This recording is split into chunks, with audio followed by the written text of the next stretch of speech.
Love ಮೇಡ ಏನಪ್ಪ ನಿಂಗೊಂದು ವಿಷಯ ಗೊತ್ತಾ? ಗೊತ್ತಿಲ್ಲ. ಹೇಳ್ತೀನಿ ಕೇಳಿಸ್ಕೊ. ದಶರಥ ಮಹಾರಾಜನ ಮಗ ರಾಮ, ದೇವರಲ್ಲ. ಏನಿಲ್ಲ ಶಿಷ್ಯ, ಬೆಳಿಗ್ಗೆ ಬೆಳಿಗ್ಗೆನೆ ತಲೆಗುಳ ಬಿಡ್ತಾ ಇದೆಯಲ್ಲೋ.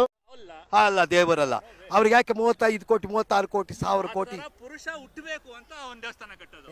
ಪುರುಷ ಏನಕ್ಕೆ ಸರ್ ಹುಟ್ಟಬೇಕು? ಅದೇ ಸಾಲೆ ನಾನು ಕರ್ಕೊಂಡು ಹೋಗ ಅವನಿಗೆ, ಕರ್ಕೊಂಡು ಹೋಗೋದಿಗೆ.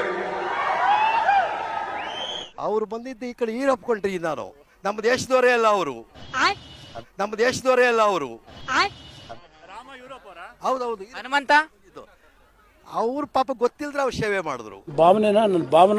ಭಾವನಾತ್ಮಕವಾದ ಜೀವಿ ನಾನು. ಅವ್ರ ಹೆಸರನ್ನ ಇಲ್ಲಿ ತರಬೇಡಿ. ಅಂಜನಾದ್ರಿ ಬೆಟ್ಟದಿಂದ ಬಂದ್ರ ಇಲ್ಲ ಅವರು ಯುರೋಪ್ ಇಂದನ? ಅಲ್ಲ, ಒಂದು 50 ವರ್ಷ ಸೇವೆ ಮಾಡಿ, ಸ್ವಾಮಿ ನಿಮ್ಮ ಶರೀರದಲ್ಲಿ ಒಂದು ಜಾಗ ಕೊಡು ಅಂದಾಗ ಏನಾದ್ರು ಗೊತ್ತಾ, ಪಾದ ಹತ್ರ ಇರು ಅಂತಂದ್ರು. ಅಗಲೊತ್ತೆ ಕುಡಿದು ಬಿಡ್ತವೆ. ಸುಳ್ಳು ಹೇಳಕ್ಕೂ ಇತಿಮಿತಿ ಬೇಡವಾ? ಯಥಾ ರಾಜ ತಥಾಧಿಕಾರಿ. ಯಾವ್ದು ಸರ್ ಇದು ಪುಸ್ತಕ? ಯಾವ ಪುಸ್ತಕ ಇದು? ಇದೆ, ನನ್ನ ಹತ್ರ ಇದೆ. ಯಾವ್ದದು? ಹೆಸರು ಚೆನ್ನಾಗಿದೆ. ಆಹಾ, ನಿಮ್ಮ ಅಪ್ಪ ಅಮ್ಮ ನಿನ್ನದು ಏನು ಅಂತ ಹುಟ್ಟಿಸ್ಬಿಟ್ರು?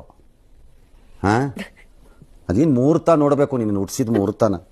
ಶೂದ್ರ ಅಂತೆ ಅವರು, ಶೂದ್ರ. ಅವ್ರು ರಾಮ ಹೇಳಿದ್ರಂತೆ, ಬುಕ್ಕದಲ್ಲಿ ನೋಡಿದೆ, ಬುಕ್ಕದಲ್ಲಿ ಇದೆ.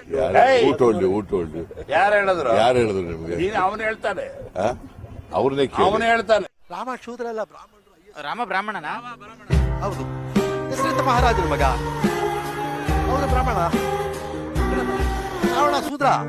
ಬಿಟ್ಟಿ ಕುಡಿದ್ಬಿಟ್ಟವನು, ತಾಯಿನ ಹಾಕಿ ನೋಡು ಕುಡಿದು ನೀರ್ ಹಾಕೊಂಡಂಗ್ ಕುಡಿದ್ಬಿಟ್ಟವನೆ. ಆತ್ಮಲಿಂಗ ಕೊಟ್ಟಂತ ಜಲ್ಮೆ ರಾಕ್ಷಸಿ ಕಟ್ಬಿಟ್ಟು, ನೀನ್ ಈ ತರ ಅಂತ ಬಿಕ್ಕಳ್ತಾ ಇದ್ರೆ ನನಗೆ ತಿಕ್ಲಿ ಹಿಡಿಯುತ್ತೆ. ಬಿಟ್ರು ಸ್ವಾಮಿ. ಆಂಜನೇಯ ಒಳ್ಳೆ ಶೂರ. ಶೂದ್ರ. ನನ್ನ ಹೊಟ್ಟೆ ಬೆಂಕಿ ಹತ್ಕೊಂಡು ಉರಿತಾ ಇದೆ, ನನ್ನ ಮನಸ್ಸು ಸುಟ್ಟೋಗ್ತಾ ಇದೆ, ನಾನು ಮೆಂಟ್ ಆಗ್ತಾ ಇದ್ದೀನಿ. ದಂಡ ಪಿಂಡ ನನ್ನ ಮಕ್ಕಳ. ಆಂಜನೇಯ ಶೂದ್ರ, ರಾವಣ ಶೂದ್ರ, ರಾಮ ಬ್ರಾಹ್ಮಣ. ಯಾರು ಬಲಸಾರಿ ಇರ್ತಾರೋ ಅವರೆಲ್ಲ ಶೂದ್ರಗಳೇ. ಇಲ್ಲಿ ಇವ್ನ್ಯಾವನ ಸೆಡೆ ನನ್ ಮಗ. ಇಲ್ಲಿ ನೋಡಿ, ಈಗ ಮಹಿಷಾಸುರ ಬಲಶಾಲಿನ ಅಲ್ವಾ?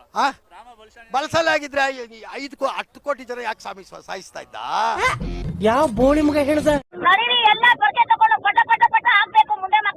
ಬಲಶಾಲಿಗಳೆಲ್ಲ 10 ಕೋಟಿ ಜನ ಸಾಯಿಸಕ್ಕಾಗೋದು? ರಾಮ ಬ್ರಾಹ್ಮಣ ಒಟ್ನಲ್ಲಿ.